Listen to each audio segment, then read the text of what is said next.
और शायद ही कोई ऐसा क्षेत्र होगा जहां इस डिजिटल रिवर की क्रांति न पहुंची हो। टेक्नोलॉजी के बारे में अनेक लोगों की अनेक धारणा है। मुझे लगता है कि मैं उसे समानता का प्रतीक मानता हूं। टेक्नोलॉजी अगर समानता पैदा करती है तो वो उपयोगी है, और अगर असमानता पैदा करती है तो मुझे लगता है ऐसी टेक्नोलॉजी से हमें बचने की जरूरत है। क्योंकि अगर कोई टेक्नोलॉजी भेदभाव पैदा कर रही है, व्यक्ति को सक्षम बनाने की बजाय कुछ लोगों को कमजोर कर रही है, तो इस पर विचार करने की आवश्यकता होगी। 2013 के आसपास अमेरिका में न्यूटोलॉजिक कंपनी ने एक सॉफ्टवेयर सॉल्यूशन बनाया था, जिसका उद्देश्य था कि जो व्यक्ति किसी वकील की फीस नहीं भर सकता, उसे भी टेक्नोलॉजी के माध्यम से अटॉर्नी की सुविधा मुहैया कराई जा सके और डेटा एनालिटिक्स की मदद से बेहतरीन तर्क उपस्थित किया जा सके। यहाँ 5 साल पहले कोई सोच भी नहीं सकता था कि घर बैठे सर्विसेज मिल जाएंगी, घर बैठे किसानों के खाते में पैसा आ जाएगा। आज किसान सम्मान निधि में एक बटन दबाते हैं प्रधानमंत्री जी और करोड़ों करोड़ लोगों के खाते में पैसा चला जाता है। ये नई तकनीक का कमाल है, जिसने निश्चित रूप से मानव समाज के लिए अनेक सुविधाएं और सहूलियतें पैदा की। कोरोना के बावजूद सॉफ्टवेयर की मदद से स्कूल, यूनिवर्सिटी, कॉलेज चल रहे थे। फेसबुक, ट्विटर के जरिए लोगों तक ऑक्सीजन से लेकर राशन तक पहुंचाने का काम हो रहा था। और इसलिए मैं मानता हूं कि ये यूजर पर निर्भर करता है कि वह इसका इस्तेमाल कैसे करता है, क्योंकि टेक्नोलॉजी का कोई टेंजिबल एसेट ये नहीं होता है। आप देखिए, विश्व की सबसे पॉपुलर मीडिया कंपनी फेसबुक, यह सिर्फ एक एप्लीकेशन है, यह कोई कंटेंट क्रिएट नहीं करती। विश्व की सबसे बड़ी टैक्सी चलाने वाली कंपनी उबर, उसके पास अपनी एक भी गाड़ी नहीं है। और सबसे बड़े होटल या रूम प्रोवाइडर एयरबीएनबी, इनके पास एक कैनाल जमीन भी नहीं। ये आपको प्लेटफॉर्म के रूप में असीमित ताकत, असीमित पावर देते हैं। मैंने ये उदाहरण इसलिए दिया क्योंकि पिछले कुछ वर्षों में जितनी तेजी से बदलाव हुआ है, उतना ही अधिकार या मैं कहूं पावर हम सबके हाथ में आया है। और पावर का इस्तेमाल खासतौर से नौजवान पीढ़ी किस प्रकार करती है, इस पर विचार करना बहुत आवश्यक हो गया है, नितांत आवश्यक हो गया मैं कहूंगा। भारत के सम्मानीय प्रधानमंत्री श्रीमान नरेंद्र मोदी जी के प्रति मैं हृदय से कृतज्ञता ज्ञापित करना चाहूंगा, जिनके निर्देशन में नई शिक्षा नीति जो बनी है, तकनीक और नैतिक मूल्यों में बराबर संतुलन बनाए रखने पर जिस पर जोर दिया गया है।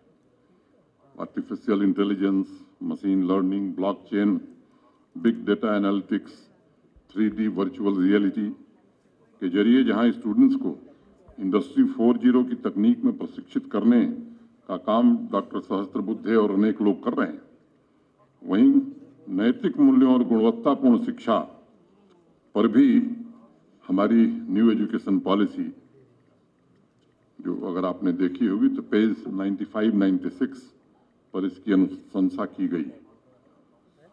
अब यह ऐप लॉन्च करने का सौभाग्य मुझे मिला, मैं आभारी हूं। और जम्मू कश्मीर में लॉन्च हुआ है, इसके लिए मैं विशेष रूप से आप लोगों का आभार व्यक्त करता हूं। मुझे लगता है यहाँ सबसे ज्यादा जरूरत थी। आंकड़ों के हिसाब से आप देखें तो प्रति व्यक्ति 24 घंटे में 4.5 घंटे सोशल मीडिया के अलग अलग प्लेटफॉर्म पर हम लोग व्यतीत कर रहे हैं, और लगभग 50% mobile time social media app को यूज करने में ही हमारा जा रहा है। ये वर्चुअल कनेक्टिविटी फिजिकल इंटरेक्शन से कहीं ज्यादा हो गई है, और लोग सोचने लगे हैं कि कहीं खुशी ढूंढने के चक्कर में डिजिटल रिवर के दलदल में तो हम नहीं फंस जा रहे हैं।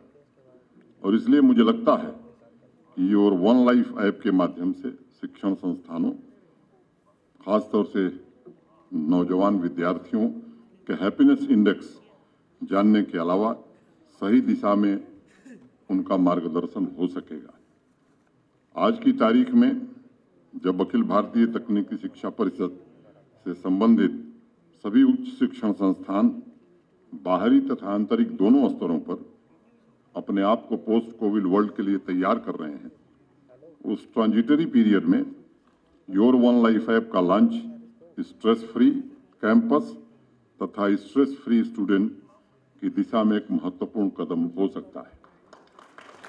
आज देश और दुनिया के तमाम बड़े कॉलेजों में ऐसे इंटरवेंशन को लागू किया जा रहा है जो बुनियादी रूप से शिक्षा में एक जीवंत शक्ति, स्वयं को जानने समझने और अपने भीतर के आनंद में उतरने का मार्ग प्रशस्त कर सकें। हम सब वाकिफ हैं, जैसा अभी डॉक्टर सहस्त्रबुद्धे ने बताया भी, कि हर साल 20 मार्च को इंटरनेशनल हैप्पीनेस डे मनाया जाता है। हर वर्ष जब भी यह अवसर आता है तो मुझे लगता है हम सबको हृदय से धन्यवाद ज्ञापित करना चाहिए भारत के प्रधानमंत्री जी को, जिन्होंने योगा तथा फिट इंडिया मूवमेंट के जरिए पढ़ाई तथा प्रोफेशनल लाइफ में कैसे बैलेंसिंग की जा सकती है, छात्रों और प्रोफेशनल्स सभी के रूटीन में कैसे इसे शामिल किया जा सकता है, इसका अथक प्रयत्न उन्होंने किया है। लेकिन ये भी सच है कि दुनिया के हैप्पीनेस रेटिंग में अभी डॉक्टर सहस्त्रबुद्धे ने बताया हमारी रैंकिंग क्या है। आज भी हम काफ़ी पीछे हैं और आज समाज के साथ शिक्षण संस्थानों में भी हॉलिस्टिक लिविंग के मूल स्वरूप को एडॉप्ट करने की जरूरत महसूस की जा रही है। मुझे याद है 2012 में यूनाइटेड नेशंस जनरल असेंबली में हैप्पीनेस इंडेक्स की रूपरेखा जब रखी जा रही थी, तब हमारे पुराने तथा गहरे पड़ोसी देश भूटान का हवाला दिया गया था, जहां विकास का पैमाना जीडीपी नहीं है बल्कि जीएनएच है, यानी ग्रॉस नेशनल हैप्पीनेस। मेरी सहस्त्रबुद्धे जी ने बताया भी और मेरी कामना है, अनुरोध भी है कि सभी उच्च शिक्षण संस्थानों में बेहतरीन इनोवेशन के साथ जीएनएच भी आगे बढ़े। इस दिशा में एआईसीटीई को जरूर प्रयत्न करना चाहिए। पिछले कुछ सालों से बेस्ट कॉलेज की रैंकिंग के अलावा अमेरिका में भी हैप्पीनेस कॉलेज की रैंकिंग भी शुरू हुई है, जिसमें अलग अलग स्टेट से 25 टॉप परफॉर्मर्स चुने जाते हैं। अब ये वक्त आ गया है कि अखिल भारतीय तकनीकी शिक्षा परिषद भी अगले कदम के रूप में इस पर विचार कर सकता है और इस तरह की रैंकिंग से कॉलेज प्रशासन को भी प्रेरणा मिलेगी, हमारे विद्यार्थियों को भी एक नए जीवन में आनंद की अनुभूति हो सकेगी।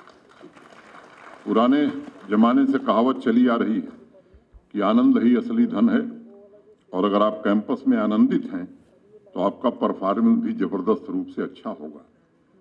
आज जब सब कुछ डिजिटल रिवर के जरिए संचालित हो रहा है तो ये पूछना स्वाभाविक है कि भाई ये आनंद या खुशी है क्या, इसकी परिभाषा क्या है, डेफिनेशन क्या है।